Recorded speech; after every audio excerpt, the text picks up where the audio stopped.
दोस्तों नमस्कार, जय हिंद, वंदे मातरम। स्वागत है आपका एक बार फिर से हमारे channel Nalanda online study point में। कैसे हैं दोस्तों आप सभी लोग? उम्मीद करते हैं आप सभी लोग बहुत अच्छे होंगे और आपके परिवार में भी सब लोग कुशल मंगल होंगे। दोस्तों आज की वीडियो में हम बात करेंगे एनसीएफ 2005 राष्ट्रीय पाठ्यचर्या रूपरेखा। एनसीएफ के जितने भी क्वेश्चन अभी तक सीटेट के एग्ज़ाम में पूछे गए हैं वो सारे के सारे आज मैं आपके लिए लेके आया हूँ। दोस्तों बहुत ही ध्यानपूर्वक आज आपको ये वाली क्लास पढ़नी है। आज की हमारी क्लास बहुत ही धमाकेदार होने जा रही है। तो पढ़ते हैं आज के अपने पहले प्रश्न की ओर। क्वेश्चन नंबर 1 हमारे पास है, एनसीएफ 2005 की संचालन समिति का गठन किसकी अध्यक्षता में किया गया? Option A professor Yashpal, option B professor Jasraj, option C professor Sheeshram और ऑप्शन डी है प्रोफेसर यश सक्सेना। दोस्तों जल्दी जल्दी आपके जितने भी आंसर आ रहे हैं, जो भी आपको समझ में आ रहा है उसका आंसर आप कमेंट बॉक्स में लिखते जाइए। आपको एक सबसे अच्छा तरीका मैं बता देता हूँ। अगर आपको लगता है कि हाँ इसका आंसर ये वाला है, सपोज करो कि आपको लगता है कि इसका answer option B professor Yashraj सही है, तो वीडियो को आप स्किप करिए और अपना जो आंसर है कमेंट बॉक्स में लिख दीजिए। इससे आपको लास्ट में पता लग जाएगा कि आपके कितने क्वेश्चन सही हुए हैं। बताइए इसका सही आंसर क्या है? दोस्तों एनसीएफ 2005 की संचालन समिति की अध्यक्षता किसके एनसीएफ 2005 की संचालन समिति का गठन किसकी अध्यक्षता में किया गया था? Option A professor Yashpal, option B professor Jasraj, option C professor Sheeshram और ऑप्शन डी हमारे पास है प्रोफेसर यश सक्सेना। जल्दी बताइए इसका आंसर क्या है? दोस्तों इसका जो सही आंसर होगा वह है option A professor Yashpal NCF 2005 की संचालन समिति के अध्यक्ष थे। क्वेश्चन नंबर 2 देखते हैं हमारा क्या है। ये रहा आपके सामने क्वेश्चन नंबर 2।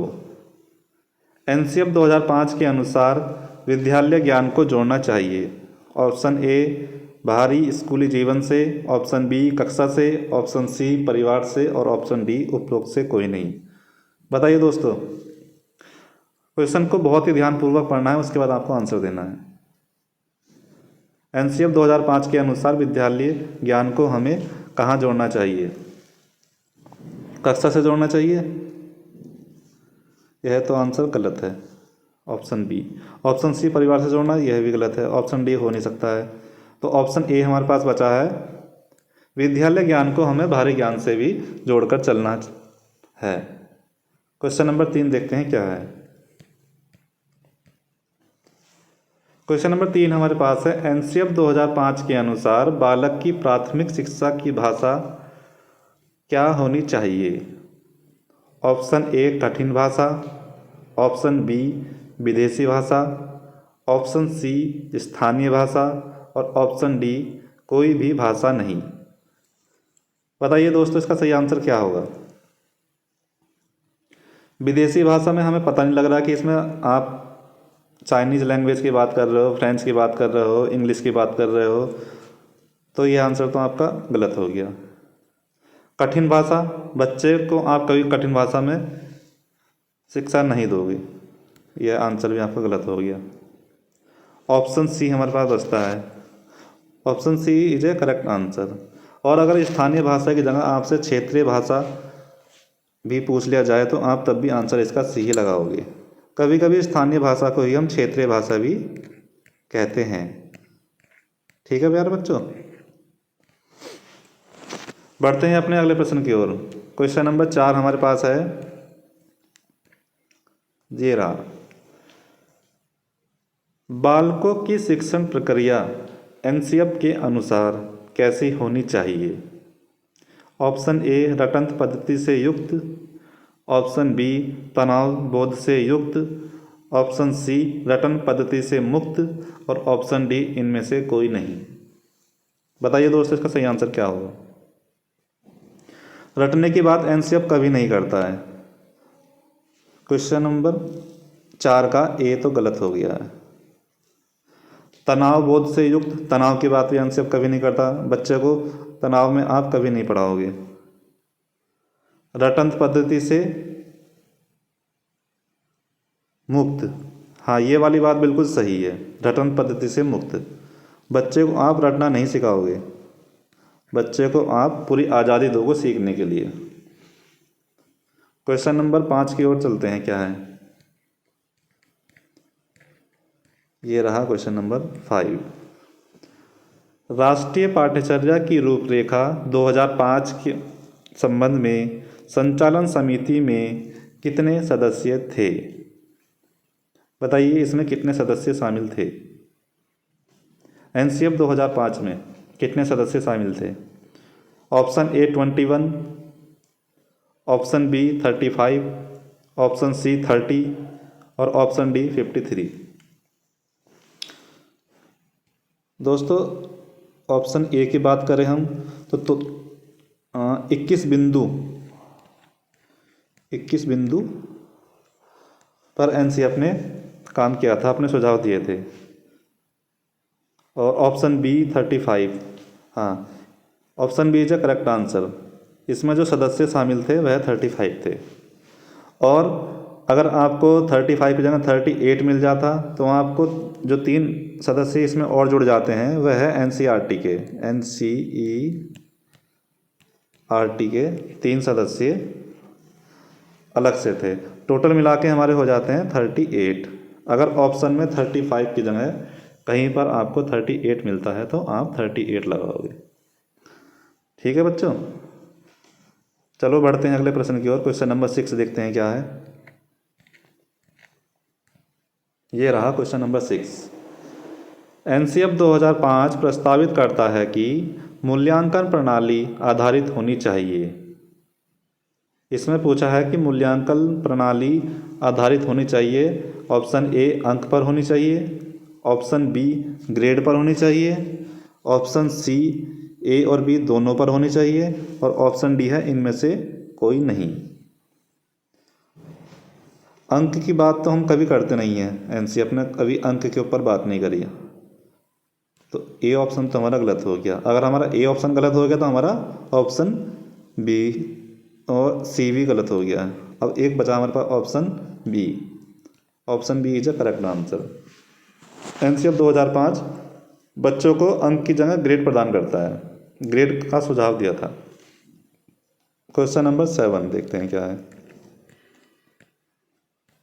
ये क्वेश्चन बहुत ही ज़्यादा इंपॉर्टेंट है बच्चों, इसको आप बहुत ज़्यादा ध्यान से देखिएगा, परीक्षाओं में बहुत बार ये क्वेश्चन पूछा जा चुका है। क्वेश्चन नंबर 7 हमारे पास है, डैश में राष्ट्रीय शिक्षा प्रणाली को विकसित करने के साधन के रूप में राष्ट्रीय पाठ्यचर्या की रूपरेखा का प्रस्ताव रखा। Option A national policy of education NPE 1986, option B है programme of action POA 1993, option C learning without burden LBW 1993, none of these इनमें से कोई नहीं। बताइए दोस्तों इसका सही आंसर क्या होगा? क्वेश्चन को बहुत ही ध्यानपूर्वक पढ़ना है।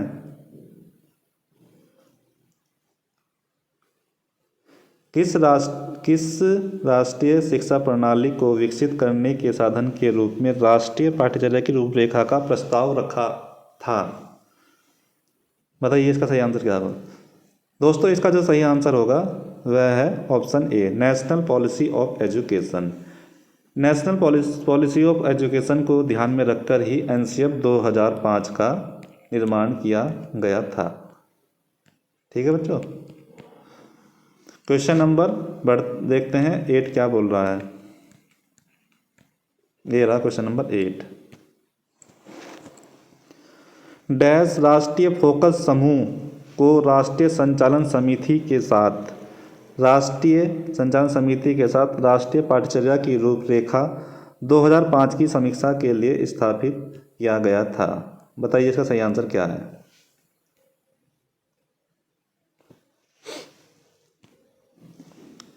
Option A 22, option B 21, option C 24 and option D 25।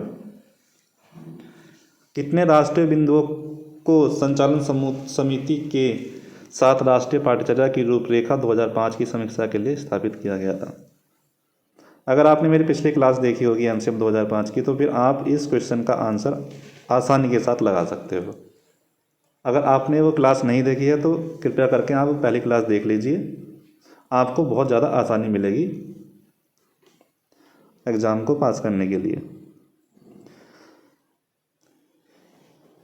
21 महत्वपूर्ण बिंदुओं को समूह के रूप में संचालन समिति के साथ राष्ट्रीय पाठ्यचर्या की रूपरेखा 2005 की समीक्षा के लिए स्थापित किया गया था।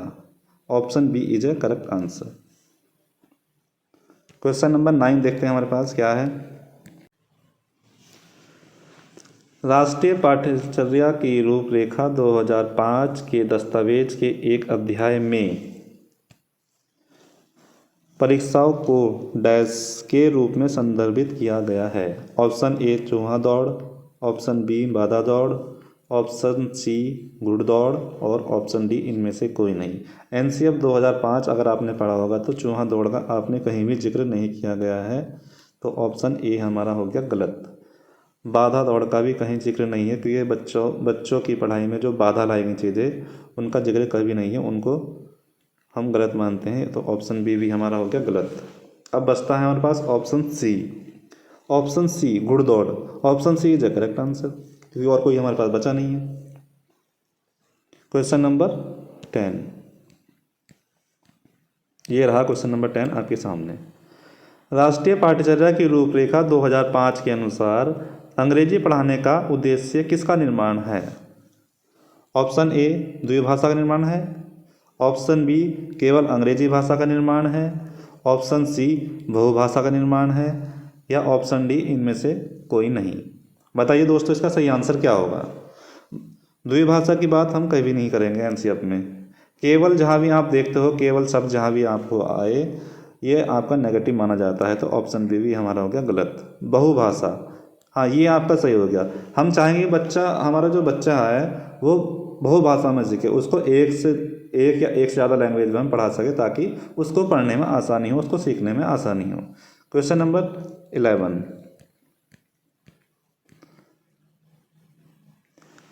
एनसीएफ 2005 की रिपोर्ट के आलोक में स्कूली शिक्षा के लिए राष्ट्रीय पाठ्यचर्या की रूपरेखा NCFSE 2000 की समीक्षा का एक उत्पाद है।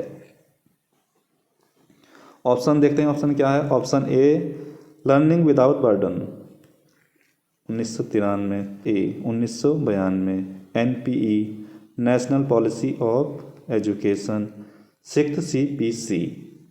बताइए इसका सही आंसर क्या होगा? दोस्तों इसका जो सही आंसर होगा option C national policy of education. Question number 11 हमने पढ़ लिया हुआ है। क्वेश्चन नंबर 12, क्वेश्चन नंबर 12 में पूछा है राष्ट्रीय पाठ्यचर्या की रूपरेखा 10वीं और 12वीं, बच्चों यहाँ देखना, 10वीं और 12वीं के छात्रों के लिए कुल गृह कार्य की समय की सिफारिश करता है। ऑप्शन ए दिन में 2 घंटे, ऑप्शन बी दिन में 3 घंटे, ऑप्शन सी दिन में 4 घंटे और ऑप्शन डी दिन में 5 घंटे। बताइए इसका सही आंसर क्या होगा? दोस्तों इसका बहुत ही सिंपल सा आंसर है ऑप्शन ए। 12 में से 10 माइनस कर दो, आपके पास 2 बचे। 2 घंटे, दिन में 2 घंटे के लिए एनसीएफ 2005 कार्य की सिफारिश करता है। क्वेश्चन नंबर 13 देखते हैं क्या है। राष्ट्रीय पाठ्यचर्या की रूपरेखा में विज्ञान शिक्षण का उद्देश्य क्या होना चाहिए? ऑप्शन ए हमारे पास है बालकों में जिज्ञासु प्रवृत्ति का विकास करना, ऑप्शन बी बालकों में लोकतांत्रिक मूल्यों का विकास करना, ऑप्शन सी है गणना करने की क्षमता का विकास करना और ऑप्शन डी है इनमें से कोई नहीं। बताइए इसका सही आंसर क्या होगा। गणना करना हम बच्चों को कभी नहीं सिखाते हैं। बालकों में लोकतांत्रिक मूल्यों का विकास करना, इसका भी कोई मतलब नहीं है। बालकों को हम जिज्ञासु बनाएंगे, जिज्ञासु प्रवृत्ति का बनाएंगे ताकि उनका अधिक से अधिक विकास हो सके। तो ऑप्शन ए हमारे पास बिल्कुल सही है। क्वेश्चन नंबर 14,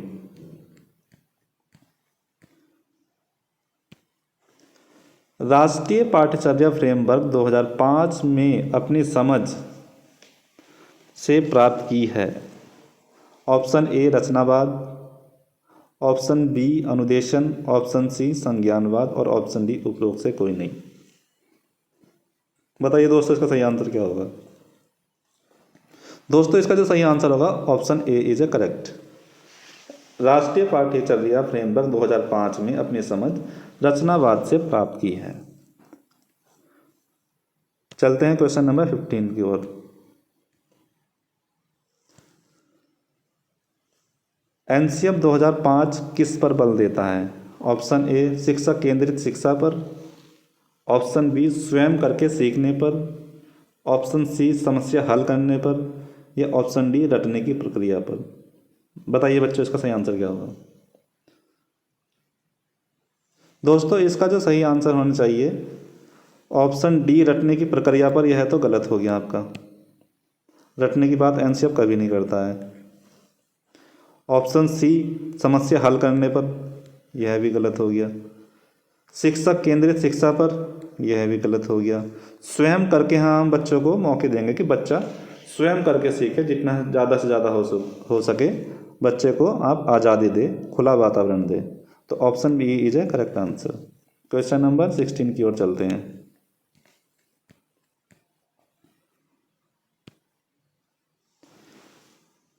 क्वेश्चन नंबर 16 हमारे पास है, एनसीएफ 2005 में कला शिक्षा को विद्यालय में जोड़ने का उद्देश्य क्या है। ऑप्शन ए हमारे पास है सांस्कृतिक विरासत की प्रशंसा करना एवं छात्रों के व्यक्तित्व और मानसिक स्वास्थ्य को विकसित करना। ऑप्शन बी पुस्तकों से इतर ज्ञान प्राप्त करना। ऑप्शन सी बाह्य परीक्षाओं का आयोजन करना। ऑप्शन डी रटने को महत्व प्रदान करना। बच्चों ध्यान से ऑप्शन पढ़ेगा, उसके बाद ही अपना आंसर बताइएगा। ये क्वेश्चन जो आपको आसान लग रहे हैं ना बच्चों, यही क्वेश्चन परीक्षाओं में आप गलत करके आते हो, क्योंकि आप प्रश्न को ध्यान से पढ़ते ही नहीं हो। दोस्तों इसका जो सही आंसर होगा ऑप्शन ए सांस्कृतिक विरासत की प्रशंसा करना, प्रशंसा हो गई, एवं छात्रों के व्यक्तित्व और मानसिक स्वास्थ्य को विकसित करना। ये सबसे ज़्यादा पॉजिटिव आंसर इसमें है। Option number A is a correct answer. Question number 17 ये रहा आपके सामने। एनसीएफ 2005 का मुख्य शीर्षक क्या है। यानी कि एनसीएफ 2005 का सूत्र आपसे पूछा है, इसका सूत्र क्या है। ऑप्शन ए हमारे पास है शिक्षा बिना प्रयास के, ऑप्शन बी शिक्षा बिना शिक्षक के, ऑप्शन सी शिक्षा रटने के साथ और ऑप्शन डी शिक्षा बिना बोझ के।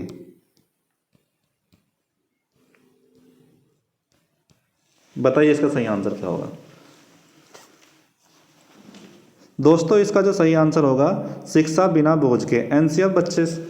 एनसीएफ बात करता है हमेशा कि जो शिक्षा हम बच्चों को दे रहे हैं उन पर बच्चों के ऊपर कोई बोझ ना पड़े, उनको फ्री माइंड बाहर के वातावरण से, उनके डेली जीवन से वो शिक्षा जुड़ी हो, उनका मानसिक संतुलन बहुत अच्छा रहे। तो इसका ऑप्शन डी इसका सही आंसर होगा। Option D is the correct answer. Question number 18 चलते हैं, क्या है 18 पे देखते हैं। क्वेश्चन नंबर 18 आपके सामने है, एनसीएफ 2005 की शुरुआत रविंद्रनाथ टैगोर के किस निबंध से होती है। ऑप्शन ए सभ्यता और शिक्षा, सभ्यता और शिक्षा। ऑप्शन बी सभ्यता की प्रगति। ऑप्शन सी हमारे पास है सभ्यता और प्रगति। ऑप्शन डी प्रगति के साथ सभ्यता। बताइए दोस्तों इसका सही आंसर क्या होगा। दोस्तों इसका जो सही आंसर होगा ऑप्शन डी तो नहीं होगा, ये तो गलत है। सभ्यता और शिक्षा, यह भी गलत है। सभ्यता की प्रगति, ऐसा भी रविन्द्रनाथ टैगोर जी का कोई निबंध नहीं है। ऑप्शन सी हमारे पास बचता है, सभ्यता और प्रगति is a correct answer. Option C is a correct answer. Question number 19। NCF 2005 राष्ट्रीय पाठ्यचर्या की रूपरेखा शिक्षक की भूमिका होनी चाहिए। क्वेश्चन को ध्यान से पढ़िएगा। एनसीएफ 2005 राष्ट्रीय पाठ्यचर्या की रूपरेखा के अनुसार शिक्षक की भूमिका क्या होनी चाहिए। क्या शिक्षक की भूमिका एक नेता के रूप में होनी चाहिए? क्या शिक्षक की भूमिका एक शासक के रूप में होनी चाहिए? क्या शिक्षक की भूमिका एक भाई के रूप में होनी चाहिए? या एक शिक्षक की भूमिका सुविधादाता के रूप में होनी चाहिए? दोस्तों एनसीएफ 2005 के अनुसार आपको बताना है। नेता के रूप में एक शिक्षक की भूमिका नहीं होनी चाहिए, एक शासक के रूप में भी शिक्षक की भूमिका नहीं होनी चाहिए, एक भाई के रूप में भी शिक्षक की भूमिका नहीं होनी चाहिए। एनसीएफ 2005 के अनुसार शिक्षक की भूमिका एक सुविधादाता के रूप में होनी चाहिए। Option D is a correct answer. चलते हैं आज के अपने अंतिम प्रश्न की ओर। प्रश्न नंबर 20 हमारे पास है। यदि प्राथमिक स्तर पर मातृभाषा अथवा स्थानीय भाषा के शिक्षक उपलब्ध ना हो तो संविधान के कौन से अनुच्छेद के तहत स्थानीय अधिकारियों को भाषा के विकास के लिए सुविधा उपलब्ध कराने का अधिकार है? ऑप्शन ए हमारे पास है article 324, option B article 330, option C article 340 और ऑप्शन डी हमारे पास है आर्टिकल 350। दोस्तों अगर आपने भाषा के बारे में थोड़ा बहुत संविधान के अंदर पढ़ा है तो आपने वहाँ देखा होगा कि आर्टिकल 350 में भाषा के बारे में उल्लेखित किया गया है। तो इसका जो सही आंसर होगा ऑप्शन डी आर्टिकल 350। तो दोस्तों यह थी आज की हमारी क्लास। होप कि आपको हमारी क्लास बहुत अच्छी लगी होगी। दोस्तों अगर आज की क्लास आपको हमारी अच्छी लगी है तो अपने दोस्तों के साथ इसको शेयर कीजिए, हमारे चैनल को सब्सक्राइब कीजिए। हमारी क्लास देखने के लिए दोस्तों आपका बहुत बहुत धन्यवाद। मिलते हैं आपको अगली क्लास में बहुत जल्दी। जय हिंद, वंदे मातरम।